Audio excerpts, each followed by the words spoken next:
Morning friend, welcome to our YouTube channel. मैं हूं आयुषी और आज है 15 जून और 15 जून से करंट अफेयर के जितने इंपॉर्टेंट क्वेश्चंस होंगे आज के हम इस वीडियो में डिस्कस करेंगे।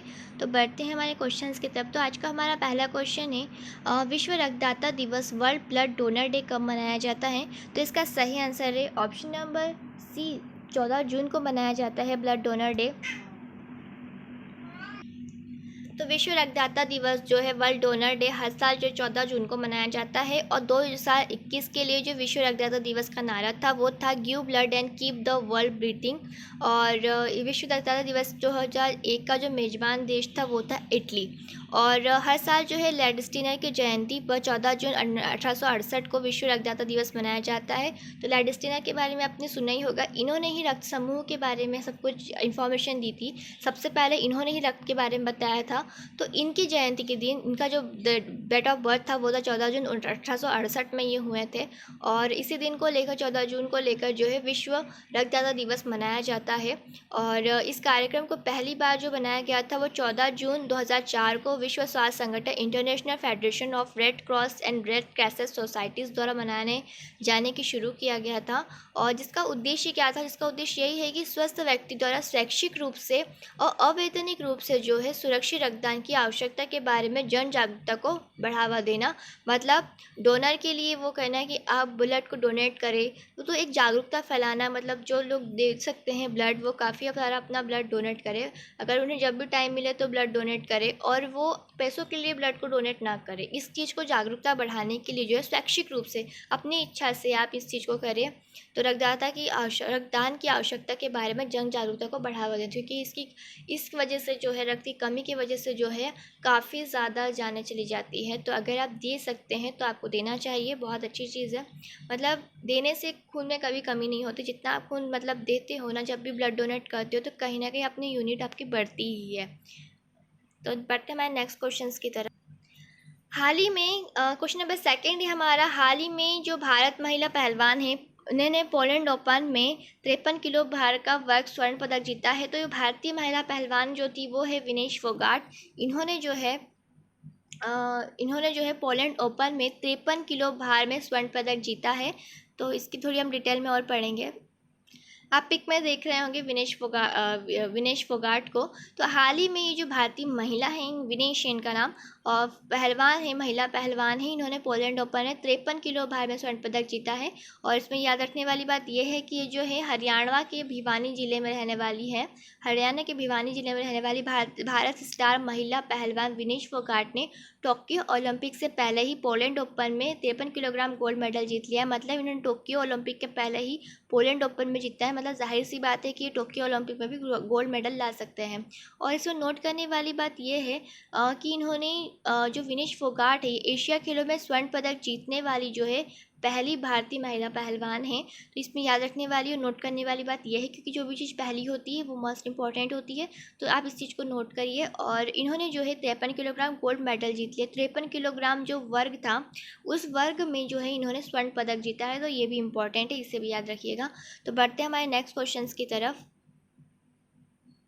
क्वेश्चन नंबर थर्ड है आज का कि हाल ही में किस देश के तैराक कॉयली मैकेन ने 100 मीटर बैकस्ट्रोक प्रतिस्पर्धा में 57.545 सेकंड का समय निकालकर नया विश्व रिकॉर्ड कायम किया है? तो इसका सही आंसर है ऑप्शन नंबर बी जो है ऑस्ट्रेलिया, इसका सही आंसर है। तो हाल ही में जो ऑस्ट्रेलिया देश के तैराक थे कॉयली मैकनेन, उन्होंने 100 मीटर बैकस्ट्रोक प्रतिस्पर्धा में 57.45 सेकंड का समय निकालकर नया विश्व रिकॉर्ड कायम किया है। और ये महज जो है 19 साल की है। और इस तैराक ने 100 मीटर की दूरी को महज 57.45 सेकंड में तय कर दिया। रच का जो है इतिहास रखा है। तो ये इंपॉर्टेंट है, इन्होंने इतिहास रखा है, मतलब इन्होंने एक और रिकॉर्ड तोड़ा है। तो इससे पहले जो ये रिकॉर्ड था वो अमेरिका के तैराक रैगन स्मिथ के नाम था। कॉयली ने यह रिकॉर्ड ओलंपिक खेलों के लिए नेशनल क्वालिफायर मैच में बनाया है। तो इसमें इंपॉर्टेंट बात ये होती है कि कितने मीटर की थी, कितने सेकंड में उन्होंने कवर किया। तो 100 मीटर की बैकस्ट्रोक प्रतिस्पर्धा में उन्होंने 57.45 सेकंड का समय निकाल कर जो है नया विश्व रिकॉर्ड कायम किया है, जिनका नाम था कॉयली मैकन। और ये एक तैराक है, एक स्विमर है, ऑस्ट्रेलिया की रहने वाली है। और 100 मीटर, और इन्होंने जो है इसके पहले का जो रिकॉर्ड था रेगन स्मिथ के नाम था, जिन्हें तोड़कर इन्होंने अपने नाम एक रिकॉर्ड बनाया है। और ये रिकॉर्ड इन्होंने कहाँ बनाया था, तो रिकॉर्ड उन्होंने ओलंपिक खेलों के लिए नेशनल क्वालिफायर मैच में बनाया था। ये महज वर्तमान में 19 साल की है। बढ़ते हैं नेक्स्ट क्वेश्चन की तरफ। क्वेश्चन नंबर 4 है कि हाल ही में भारत के नीरज चोपड़ा ने पुर्तगाल लिस्बन के सिडे डी लिस्बोआ में भाला फेंक प्रतियोगिता में कौन सा पदक जीता है, तो इसका सही आंसर है ऑप्शन नंबर ए जो है स्वर्ण पदक जीता है। भारत के नीरज चोपड़ा ने भाला फेंक में जो है स्वर्ण पदक जीता है। काफ़ी ज़्यादा गर्व की बात है। और आज के जो हमारे क्वेश्चंस ज़्यादा हो रहे हैं ये जो है स्पोर्ट्स से रिलेटेड ही हो रहे हैं, तो इम्पोर्टेंट क्वेश्चन है, इन्हें आप नोट करते चलिएगा। तो जो हाल ही में भारत के नीरज चोपड़ा है, पुर्तगाल में लिस्बन के सिडे डी लिस्बोआ में भाला फेंक प्रतियोगिता में इन्होंने जो है स्वर्ण पदक जीता है। और नीरज ने अपने छठे और आखिरी प्रयास में, मतलब उनका एक लास्ट प्रयास बता था, लास्ट मतलब छठवां प्रयास होता है, 6 प्रयास दिए जाते हैं इन्हें, जिनमें से उन्हें छठे प्रयास में 83.18 मीटर थ्रो रिकॉर्ड करते हुए ये पदक जीत लिया।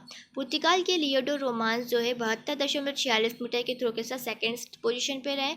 सेकेंड पोजीशन में जो थे वो थे लियोडो रोमांस, जिन्होंने 72.46 मीटर के थ्रो करा था। इसके बाद पुर्तगाल के ही एक थे फ्रांसिस फर्नांडिस, ये थर्ड पोजीशन पे रहते, इन्होंने 57.25 मीटर का थ्रो किया था। तो इसमें क्वेश्चन जो बनता है वो ये बनता है कि पुर्तगाल जो नीरज चोपड़ा है ये कहाँ के, तो नाम से यहाँ पर जान जाएंगे, तो नीरज चोपड़ा भारत के हैं।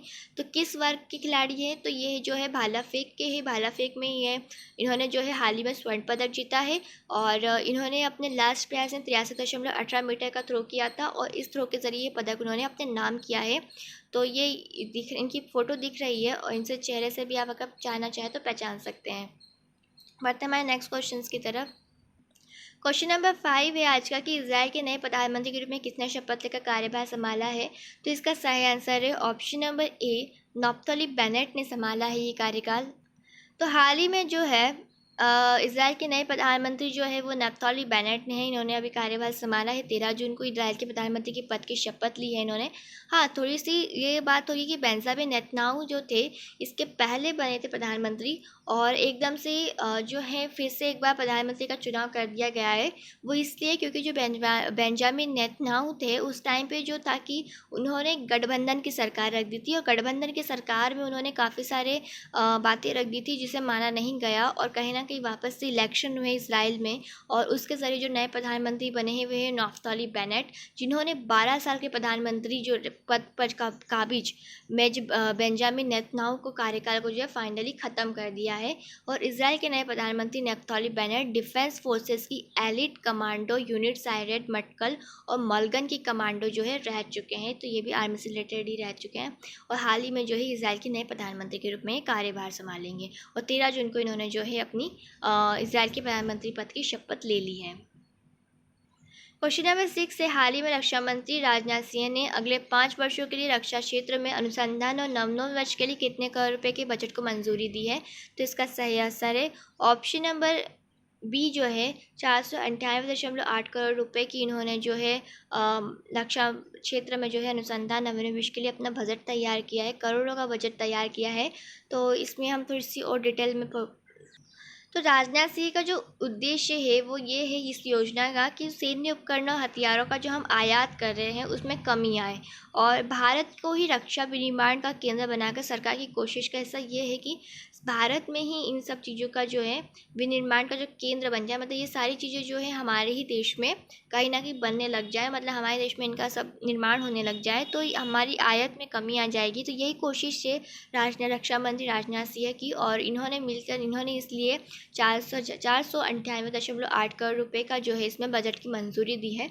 उसमें क्वेश्चन यही बनता है कि हमारे अगर पूछा जाए आपसे कि रक्षा मंत्री कौन है, तो राजनाथ सिंह है। इस क्वेश्चन में ये चीज़ कवर हुई है।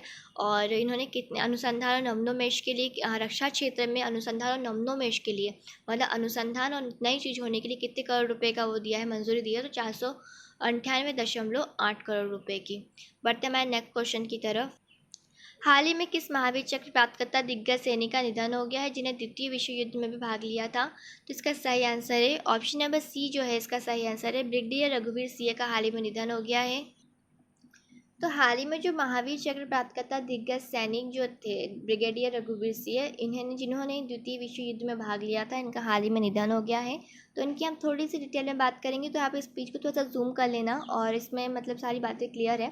तो वे जो थे मतलब ब्रिगेडियर रघुवीर सिंह जो थे 1944 में बर्मा युद्ध में भाग लिया था इन्होंने, और लड़ने के लिए जापान गए थे ये। इसके बाद इन्होंने स्वतंत्रता के बाद उरी सेक्टर में 1947-48 के भारत पाक युद्ध में भी लड़ाई लड़ी थी। मतलब स्वतंत्रता से पहले भी लड़ रहे थे, स्वतंत्रता के बाद भी इन्होंने भारत पाक युद्ध में अपना साथ दिया था। और 1954 में उत्तर और दक्षिण कोरिया के युद्ध के दौरान उन्होंने शांति सेना के हिस्से के रूप में तटस्थ राष्ट्र प्रतिनिधि आयोग के अध्यक्ष के रूप में तैनात किया गया था इन्हें। और 1998 में 1959 के दौरान इन्हें इजराइल मिस्र युद्ध वह संयुक्त राष्ट्र आपातकालीन बल का हिस्सा भी थे ये। वह 1965 के भारत पाक युद्ध के दौरान अपनी बटालियन 18 राजपूताना राइफल्स, बाद में 11 मैग्नोलिस इन्फेंट्री के कमाना संभाल रहे थे। मतलब इन्होंने काफ़ी ज़्यादा लड़ाइयाँ लड़ी हैं, काफ़ी दिग्गज सैनिक है ये, जिनके लिए इन्हें जो है महावीर चक्र से भी नवाजा गया है। तो बहुत इंपॉर्टेंट क्वेश्चन है, हाल ही में जो है इनका निधन हो गया है।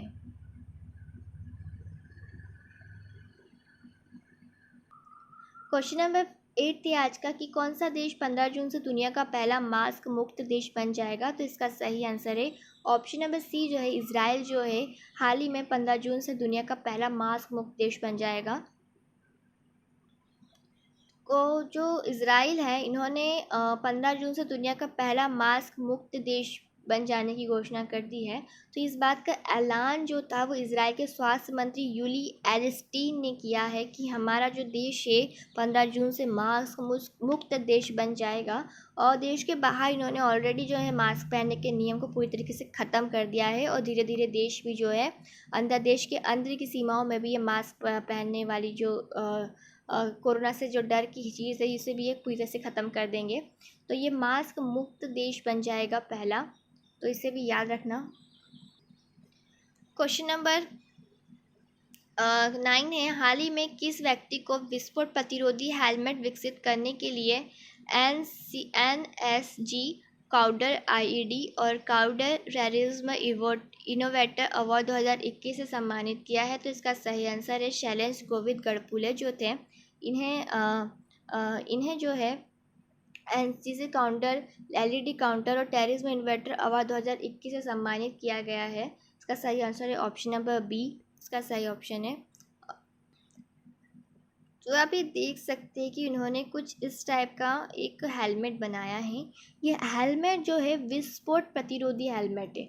जैसे कि बुलेट प्रूफ जैकेट्स होती है जिसमें से गोली जो है आर पार नहीं हो पाती, वैसे ये विस्फोट प्रतिरोधी हेलमेट है। मतलब गोली तो दूर की बात है, जो बम विस्फोट होंगे वो भी इस चीज़ को नुकसान नहीं पहुंचा पाएंगे। मतलब जो सैनिक इस चीज़ को अपना पहना हुआ रहेगा उसके सर पे तो किसी प्रकार का कोई नुकसान नहीं होगा। मतलब इसलिए इतनी बड़ी इनोवेशन के लिए जो है इन्हें NSG काउडर LED और काउडर टेररिज्म इन्वर्टर अवार्ड 2021 से जो है सम्मानित किया गया है। तो उनका नाम है शैलेंद्र गोविंद गढ़पुले, जिन्होंने विस्फोट प्रतिरोधी हेलमेट बनाया है। तो राष्ट्रीय सुरक्षा गार्ड द्वारा NCC counter IED and counter terrorism innovator award की स्थापना जो की गई थी वो योग नवोन्वेषकों के लिए की गई थी। योग नवोन्वेषकों जो नए नए प्रकार की इन्वेंशंस करते हैं ना, उन लोगों के लिए। तो जिन्होंने राष्ट्रीय सुरक्षा की रक्षा के लिए काउडर IED और आतंकवाद रोधी क्षेत्रों में नवाचार के लिए उत्कृष्ट योगदान दिया है। तो बढ़ते हमारे लास्ट क्वेश्चन नंबर 10 है आज का हमारा इस वीडियो का लास्ट क्वेश्चन है कि हाल ही में किस टेनिस खिलाड़ी ने स्टेफानोस सित्सिपास को हराकर 5 साल बाद फिर से फ्रेंच ओपन का खिताब जीत लिया है। तो इसका सही आंसर है ऑप्शन नंबर डी, जो नोवाक जोकोविच थे। इन्होंने हाल ही में जो है अपना 5 साल बाद एक बार फिर से फ्रेंच ओपन का खिताब अपने नाम किया है, लेकिन आफ्टर 5 ईयर्स बाद जो है इन्होंने अपना खिताब जो है अपने नाम किया है। और इन्होंने अपने प्रतिद्वंदी जो थे स्टेफानोस सित्सिपास को हराया है, और इसके बाद इन्होंने खिताब अपने नाम तो हाल ही में जो टेनिस खिलाड़ी थे स्टेफानोस सितापास थे, जो इन्हें हराकर नोवाक जोकोविच ने फ्रेंच ओपन का खिताब जीता है और 5 साल बाद ये खिताब इन्होंने जीता है। तो विश्व के नंबर 1 टेनिस खिलाड़ी है सर्बिया के नोवाक जोकोविच। नंबर 1 खिलाड़ियों में से एक है जो कि सर्बिया के हैं और जिनका नाम है नोवाक जोकोविच। इन्होंने फ्रेंच ओपन के फाइनल मुकाबले में ग्रीक के युवा खिलाड़ी स्टेफानोस सितापास, जो इनके प्रतिद्वंदी थे स्टेफानोस और सिपास, ये जो थे ग्रीक के थे, इनको हरा दिया इन्होंने। और पेरिस में खेले गए इस फाइनल में उन्होंने सिपास को 6-7, 2-6, 6-3, 6-2 और 6-4 से हराया है। तो ये मैच जो हुआ था ये पेरिस में हुआ था और पेरिस में इन्होंने अपने प्रतिद्वंदी सिपास को 6-7, 6-2, 2-6, 6-3, 6-2, 6-4 से हरा दिया है। इसके साथ ही जोकोविच ने अपने करियर का ये 19वां ग्रैंड स्लैम खिताब अपने नाम किया है। जब 5 साल बाद उन्होंने फ्रेंच ओपन का खिताब जीता है, तो ये खिताब उनकी लाइफ का जो है 19वां ग्रैंड स्लैम खिताब है जो इन्होंने अपने नाम करा है। और ये जो मैच हुए थे ये हुए थे पेरिस में खेले गए थे। पेरिस में इन्होंने फ्रेंच ओपन का खिताब अपने नाम किया है। और जो विश्व के नंबर 1 खिलाड़ी है जो नोवाक जोकोविच, ये सर्बिया के रहने वाली है। तो ये सब आप नोट कर लीजिएगा। आज का जो हमारा पूरा करंट अफेयर्स था ये कहीं ना कहीं आर्मी और स्पोर्ट्स से ही रिलेटेड रहा है। तो जो भी इन दोनों फील्ड की तैयारी कर रहे हैं तो इनके लिए काफ़ी ज़्यादा इंपॉर्टेंट रहेगा ये वाला करंट अफेयर्स का वीडियो। तो आप प्लीज़ इसे शेयर कीजिएगा और वीडियो को लाइक भी कीजिएगा, कमेंट्स भी कीजिएगा, चैनल को सब्सक्राइब भी कीजिएगा।